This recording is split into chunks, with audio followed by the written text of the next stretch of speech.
Assalamualaikum warahmatullahi wabarakatuh.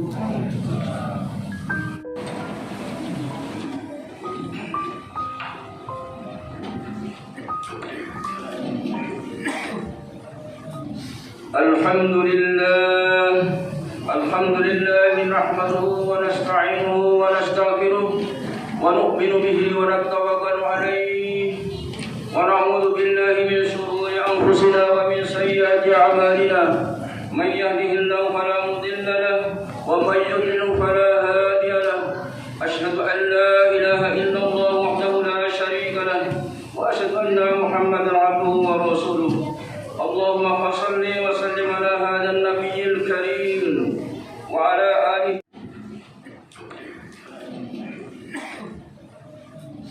Alhamdulillah nahmaduhu wa nasta'inuhu wa nastaghfiruh wa nu'minu bihi wa natawakkalu alayhi wa na'udzu billahi min shururi anfusina wa min sayyiati a'malina may yahdihillahu fala mudilla lahu wa may yudlil fala hadiya lahu asyhadu an la ilaha illallah wahdahu la syarika lahu wa asyhadu anna muhammadan abduhu wa rasuluh. Allahumma shalli wa sallim ala hadzal nabiyil karim wa ala alihi wa ya ibadallah usikum wa nafsi bi taqwallah ittaqullaha haqqa tuqatih wa la tamutunna illa wa antum muslimun. Wa qala Allah ta'ala fil Qur'anil Karim a'udzu billahi minasy syaithanir rajim. Bismillahirrahmanirrahim. Kuntum khayra ummatin ukhrijat lin-nas ta'muruna bil ma'ruf wa tanhauna 'anil munkar wa tu'minuna billah walau amana ahlul kitabi lakana khairan lahum minhumul mu'minuna wa aktsaruhumul fasiqun. Hadirin jamaah Jumat yang senantiasa mengharap daripada ridha Allah dan rahmat Allah Subhanahu wa taala.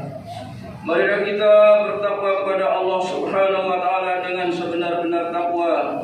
Karena Allah Subhanahu wa taala hanya menyayangi orang-orang yang bertakwa dan beramal berdasarkan takwa kepadanya. Allah Subhanahu wa taala mengutus Rasulnya dengan membawa petunjuk dan agama yang benar bagi seluruh manusia, dengan tujuan agar seluruh makhluk mendapatkan hidayah dan merasakan kebahagiaan dunia dan akhirat. Allah Subhanahu wa taala berfirman dalam surat Al-Anbiya ayat 107, A'udzu billahi minasy syaithanir rajim. Wa ma arsalnaka illa rahmatan lil alamin. Dan tiadalah kami mengutus kamu melainkan untuk menjadi rahmat bagi seluruh alam. Di antara sifat yang Allah Subhanahu wa taala berikan untuk makhluknya yang terbaik, yaitu Nabi kita Muhammad sallallahu alaihi wasallam adalah dakwah. Allah Subhanahu wa taala berfirman, Ya ayuhan nabiyyu inna arsalnaka syahidan wa mubasysyiran wa nadhira. Wahai Nabi, sesungguhnya kami mengutusmu untuk jadi saksi dan pembawa kabar gembira dan pemberi peringatan. Quran surat Al-Ahzab ayat 45. Bahkan dakwah adalah wasiat para rasul untuk pengikut mereka. Nabi Muhammad SAW bersabda kepada Mu'adz bin Jabal radhiyallahu anhu, sungguh engkau akan mendatangi sekelompok ahli kitab, maka hendaknya yang pertama kali kau dakwahkan kepada mereka adalah persaksian bahwa tidak ada sesembahan yang berhak disembah melainkan Allah dan aku adalah utusan Allah Subhanahu wa taala. Hadis riwayat Bukhari dan Muslim.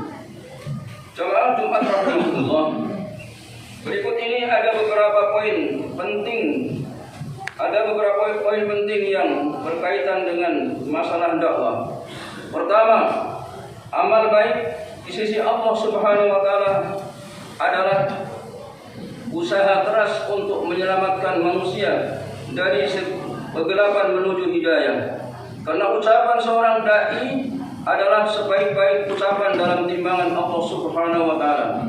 Allah Subhanahu wa taala berfirman dalam surat dalam surat Al-Fussilat ayat 33, "Wa man ahsanu qawlan mimman da'a ila Allah wa 'amila shalihan wa qala innani minal muslimin." Yang artinya, dan siapakah yang lebih baik perkataannya daripada orang yang menyeru kepada Allah, mengerjakan amal yang soleh dan berkata, sesungguhnya aku termasuk orang-orang yang berserah diri. Setiap amal yang dilakukan oleh orang yang mendapatkan hidayah di tangan kita, maka kita pun akan mendapatkan bagian pahalanya. Sebagai contoh adalah Abu Bakar radhiyallahu anhu menjadi sebab Utsman bin Affan radhiyallahu anhu masuk Islam, dan Utsman mempersiapkan kebutuhan seluruh pasukan dalam perang Tabuk, dan orang-orang yang mengikut perang Tabuk mendapatkan kedudukan yang berlipat-lipat. Nabi Muhammad SAW bersabda, "Man da'a ila hudan kana lahu minal ajri mithlu ujuri man tabi'ah, la yanqusu dzalik min ujurihim syai'a." Rawahu Muslim. Barang siapa yang menunjukkan kepada kebaikan, maka untuknya semisal pahala pelakunya, tidak dikurangi sedikit pun dan dari pahalanya. Hadis riwayat Muslim. Kedua, ketidakfasihan dalam berbicara bukanlah penghalang untuk berdakwah. Nabi Musa alaihissalam adalah orang yang sulit berbicara. Oleh karena itu beliau berdoa kepada Allah Subhanahu wa taala agar menghilangkan problem tersebut dengan doa yang diabadikan Allah Subhanahu wa taala di dalam ayat Al-Qur'an surat At-Taha ayat 27-28. Wahlul 'uqdatam min lisani yafqahu qawli, dan lepaskanlah kekakuan dari lidahku supaya mereka mengerti perkataanku. Ketiga, dakwah tidaklah terbatas ceramah di atas mimbar, karena dakwah itu sangat beragam. Menasihati seseorang dengan sembunyi-sembunyi adalah dakwah. Seorang ayah menasihati anaknya untuk melaksanakan sholat 5 waktu juga dakwah. Mendukung dan memudahkan jalan-jalan dakwah, memfasilitasi orang yang berdakwah adalah juga dakwah. Dengan pemahaman seperti ini, maka seluruh komponen masyarakat bisa menjadi pendakwah, baik dengan harta tulisan ataupun lisan. Keempat, dakwah hendaknya menempuh jalan para nabi dalam berdakwah. Yang pertama kali didakwahkan para nabi adalah akidah yang benar. Dalam berdakwah, hendaknya kita sejalan dengan kaidah-kaidah syariat dan jangan menodai dakwah dengan melakukan kemaksiatan. Kelima, telah menjadi sunatullah bahwa populasi orang yang bermaksiat itu lebih banyak daripada orang yang taat kepada Allah Subhanahu wa taala. Yang taat. Allah Subhanahu wa taala berfirman, "Wa in tuti' aktsara min man fil ardi yudilluka 'an sabilillah, iyattabi'una illa dhanna wa in hum illa yahrusun." Dan jika kamu menuruti kebanyakan orang-orang yang di muka bumi ini, niscaya mereka akan menyesatkanmu dari jalan Allah Subhanahu wa taala. Mereka tidak lain hanyalah mengikuti persangkaan belaka, dan mereka tidak lain hanyalah berdusta terhadap Allah. Quran surat An-An'am ayat 116. Yang keenam, janganlah menjadikan banyaknya orang-orang yang menerima dakwah sebagai tolak ukur keberhasilan dakwah. Karena membuka hati seseorang menerima dakwah adalah kewenangan Allah Subhanahu wa taala. Tugas pendakwah adalah terbatas menjelaskan saja. Tidak ada kewenangan untuk memberikan hidayah dan mengubah hati seseorang. Nabi Muhammad SAW bersabda, "Ditunjukkan kepadaku berbagai umat, maka aku melihat seorang nabi dan bersamanya sekelompok orang. Kemudian aku melihat lagi seorang nabi yang menyertainya hanya 1 orang atau 2 orang.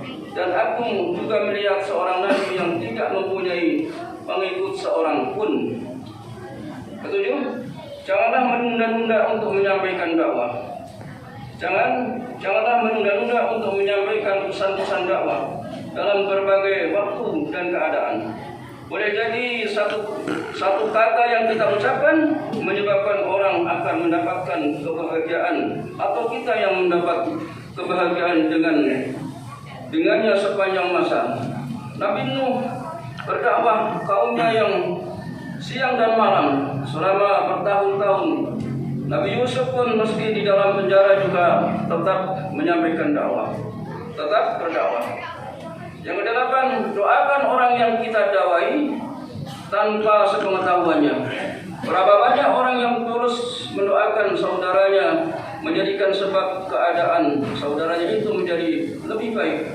Al-Muzani mengatakan tidaklah Abu Bakar lebih unggul dari para sahabat yang lain disebabkan puasa dan sholatnya, akan tetapi karena sesuatu yang ada dalam hatinya, yaitu rasa cinta kepada Allah Subhanahu wa Ta'ala dan menginginkan kebaikan untuk orang lain. Kesembilan, berbuat baik kepada orang lain dan tutur kata yang manis serta akhlak terbudi merupakan penarik simpati hati seseorang. Seperti halnya Nabi Muhammad, beliau adalah seorang dai yang memiliki akhlak mulia dan sifat-sifat yang baik. Ibnu Qayyim mengatakan Syekhul Islam Ibnu Taimiyah adalah seorang yang bersungguh-sungguh untuk memenuhi kebutuhan kaum muslimin. Kesepuluh, ketaatan adalah cahaya yang terdapat dalam dada dan memberikan pengaruh terhadap orang yang akan merespon dakwah kita. Maka marilah kita memperbanyak ibadah kepada Allah Subhanahu wa Ta'ala, karena ibadah adalah sebaik-baik sarana untuk mewujudkan apa yang kita inginkan. Dan marilah kita perbanyak mengingat Allah, membaca Al-Quran dan melaksanakan sholat di kegelapan malam. Demikian khutbah singkat ini. Semoga Allah SWT senantiasa melimpahkan taufik dan hidayahnya kepada kita semua. A'udzubillahi minasyaitonir rajim. Ud'u ila sabili rabbika bil hikmati wal mau'izatil hasanah. Barakallahu li wa lakum fil Qur'anil 'azim. Wa nafa'ani wa iyyakum bima fihi minal ayati wa dzikril hakim. Wa qur rabbi ighfir warham wa anta khairur rahimin.